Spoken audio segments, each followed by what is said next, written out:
लिखी बरसे बदरिया मेरी माँ की चुनरिया, लिखी बरसे बदरिया मेरी माँ की चुनरिया।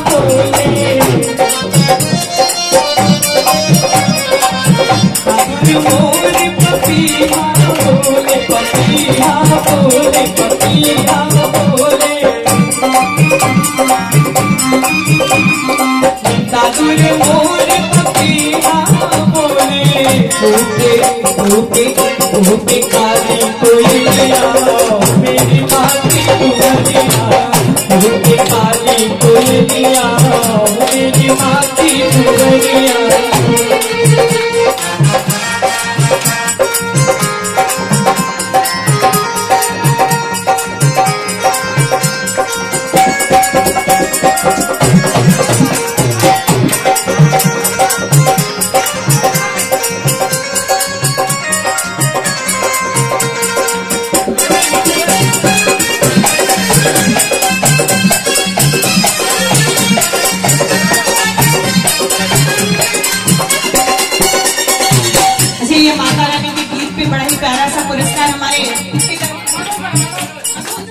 मनोज सर की तरफ से तो इनके लिए आप लोग 2